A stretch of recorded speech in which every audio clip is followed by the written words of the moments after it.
Hey guys, how's it going? And welcome to the showdown between Bretonnia, led by the Fey Enchantress, and the Greenskins, who are going to be led by the Baconator. So without further ado, let's jump right into this match and have some fun. So in the front line, we do have a combination of the Battle Pilgrims and a couple of groups of Foot Squires as well. So the first group here are the Holy Wardens, which are the Regiment of Renown of Battle Pilgrims, and they're definitely pretty solid in this matchup. Their melee defense isn't the best, but let's see, it's 34, and if we look at a regular group, it looks like they're at 30. So it is a little bit better than the standard variant. But these guys hit like trucks against lightly armored targets. So you can see 48 weapon strength, definitely pretty serious. I think that's mainly because, in terms of thematics, because they're dual wielding weapons. But they have 48 weapon strength compared to the 35. Yeah, so that's a pretty big difference. But regardless, these guys are going to be great against lightly armored greenskin troops. So think goblins, savage orc, biggins, pretty much anything that isn't a black orc. These guys are going to just cut through, extreme efficiency here. So we'd have the Holy Wardens, and like I said, a combination of Foot Squires just to have a little bit more punching power against black orcs. Most of the time, I find that the Greenskins go with lightly armored troops, or kind of a lighter contingent against Bretonnia, but the Foot Squires, just in case there's black orcs, should be quite helpful. And it looks like my opponent does have black orcs in the center with biggins and goblins, and he's got a ton of goblins.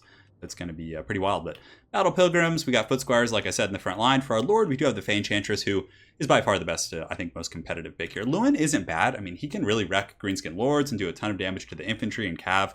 But the problem with Lewin is that Wurzog is probably the most popular pick in the metagame. What often happens is Lewin will come in, you'll get caught with an FG of the gate, you'll get attacked by two Goblin Big Bosses, the Goblin Firing Squad will take you down.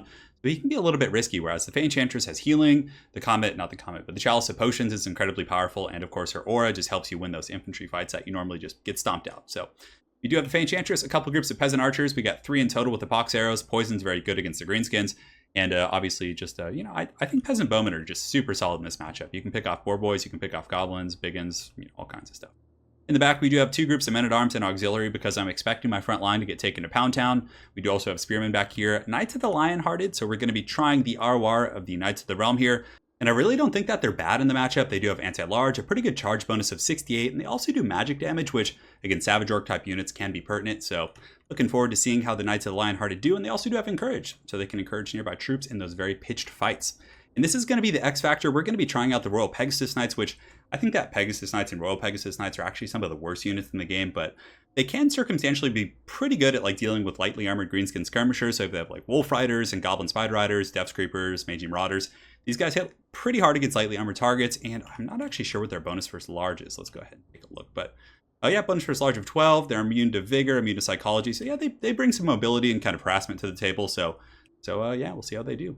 That's pretty much it for my army, guys. I do have 2 Paladins, so how could I forget? The new and improved Paladins. So these guys have a bonus versus large. They also have Guardian. They are so incredibly good against Greenskins. If they have the Baconator back here, or Goblin Big Bosses, these guys are going to lay an absolute whooping on those guys. So we got 2 of those. They're ready to party.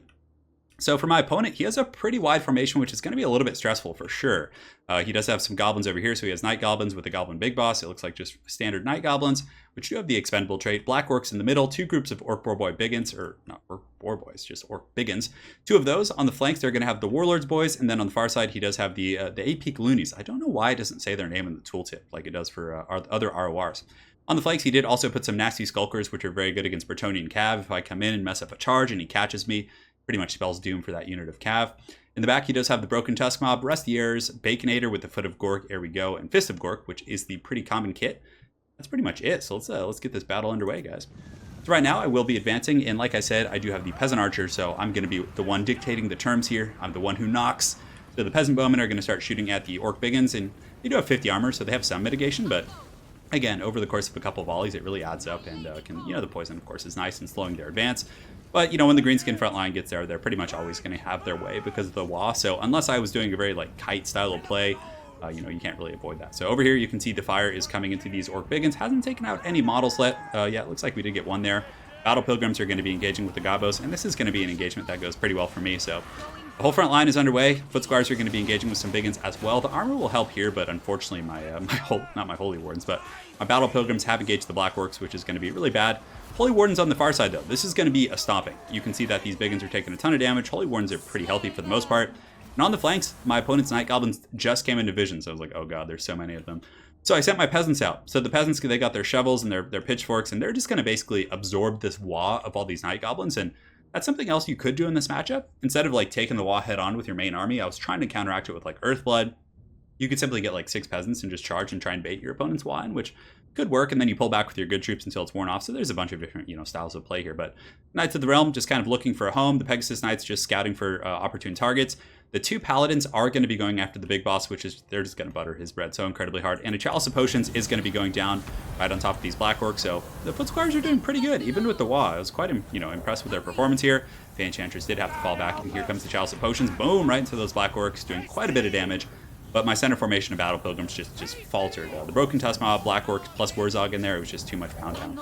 On the far side as well, he has compromised my Peasant Wall. You can see the Depth Creepers and other Forest Goblin Spider Riders are pouring through, but I have Spearmen at Arms. So we're going to intercept him, and we should be able to hold them back with the Men at Arms as well, because again, these Mangy Marauders aren't the best in melee. So a very aggressive Greenskin opening. In the back, we get a great pick, so he does overextend with his Goblin Big Boss. My Knights of the Lionhearted get him with the assistance of the Paladins and the Fey Enchantress. And right now, I'm just kind of forming a secondary battle line. We're going to have a huge fight here. So he does come through with the pigs and the Knights of the Lionhearted charging in for the Lady and the King. And yeah, we have our anti-large bonus. The Broken Tusk Mob is quite a bit better. Oh man, that Goblin just got lanced so hard. And you can see the Pegasus Knights are coming in as well, I think, or that actually looks like it's the Paladin. I think the Pegasus Knights are in the back hunting Goblins. Yeah, I was hunting down the Goblin Archers, which was always fun. But Bounce of Power, pretty even. A little bit in my opponent's favor here, but the counter charge from the Bretonnians is coming in pretty fierce. 2 Paladins, Knights of Lionhearted, Earthblood, and you can see these Bacon Boys are definitely going to start having some trouble as the Peasant Archers are reforming ranks. But there's just an endless tide of Goblins just swarming, and I'm trying to hold them back with Men-at-Arms, but there's just too many of them. So we look over here, the Pegasus Knights have cleaned up the Rusty Arrows for the most part. They broke, so they're probably going to come back, but for the immediate future, they're going to be a relative non-factor. But we have a very hard fight going here. The Fey Enchantress, her aura is going to lower the melee attack of all these nearby troops. The 2 Paladins with their bonus first large are just crushing these Broken Tusk Mobs. And you can see the Knights of the Lionhearted with Regrowth are barely taking any damage. And here comes the Pegasus Knights. If I'm not mistaken, I do charge in right here. So the Pegasus Knights coming in hard, getting a great rear charge on those pigs. And this is going to be a very cinematic one for sure. But, that's where you want these guys. You don't want them to be caught up with like fodder and infantry and chaff, because they kind of get dragged down. But if you can get like an isolated charge, I do not know how that guy ended up there. That's pretty unfortunate for him. Bretonnians have been flying a little bit. Warzog does come in. He's going to be providing his war paint to the nearby troops. But you can see that the pigs, the Broken Tusk Mob, and all these guys are just getting run over. But it looks like there's going to be some witchcraft. I think there's a Foot of Gork or something coming in here. I could have sworn there was, but you can see the Fey Enchantress are very good against these hordes of goblins, and it looks like there's the Foot of Gork. So the Knights of the Lionhearted kind of pinned down a little bit between Black Orcs. Foot of Gork right on their face does a ton of damage. Thankfully, the Pegasus Knights were indeed able to escape, and the 2 Paladins got back up in the air. We're going to start looking for threats. In the meantime, the Archers are reforming ranks in the back line, so you can see the Peasant Archers here, here, and here have all relatively stabilized. The Peasants, the heroes of Bretonnia, are going to try and intercept these Night Goblins here and break their leadership with the assistance of these Peasant Archers.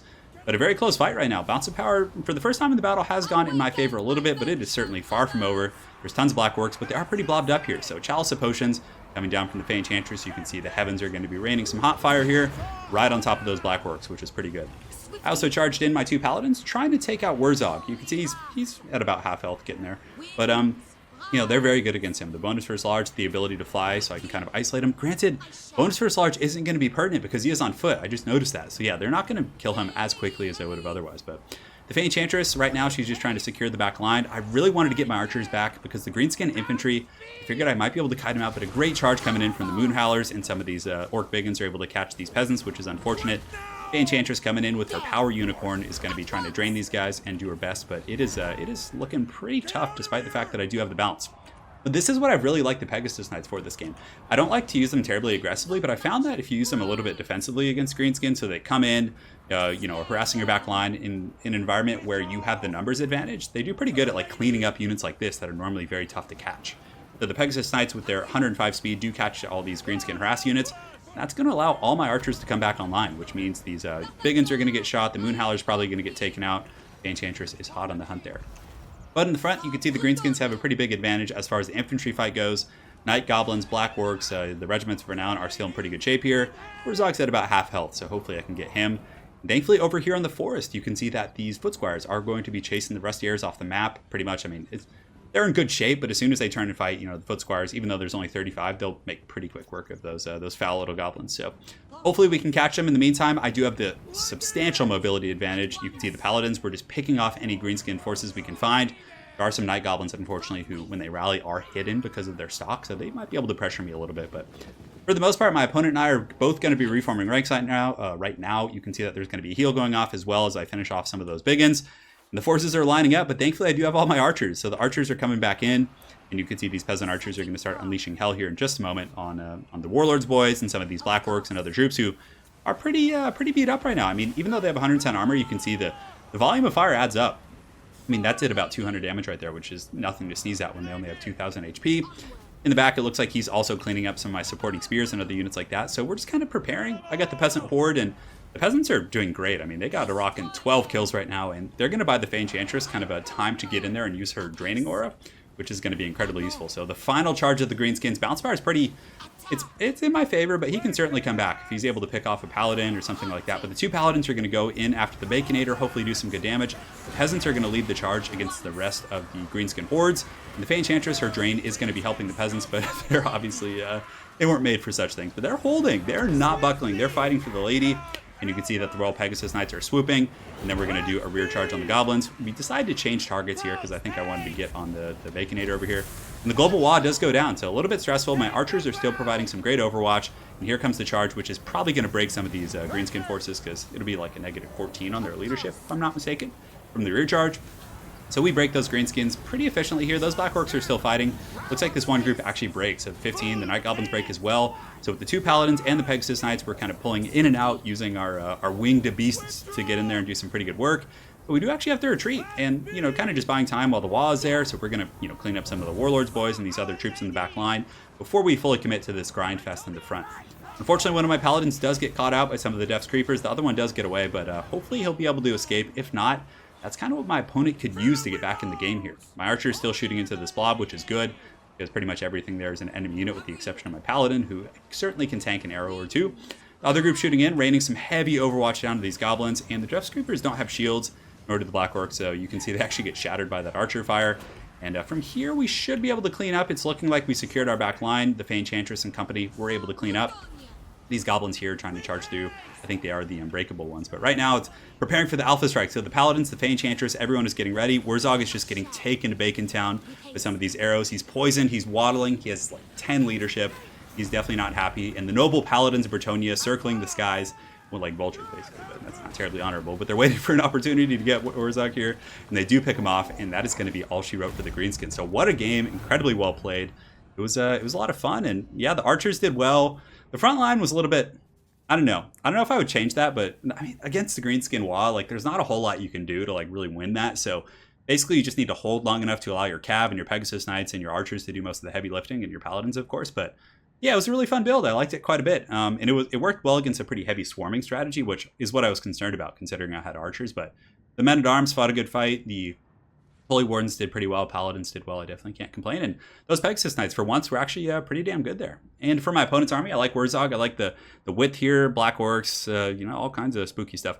I would have liked to have seen more nasty skulkers from him, because had he had more nasty skulkers, he could have like trapped my Cav and more high value units like my Paladins much easier, and also had more AP. So I think that would have been pretty useful. But anyways, very well played to my opponent, Sintram. Look forward to running into you again, and hopefully you guys enjoyed this Bretonnia versus Greenskin showdown. Have an excellent night, guys, and take care.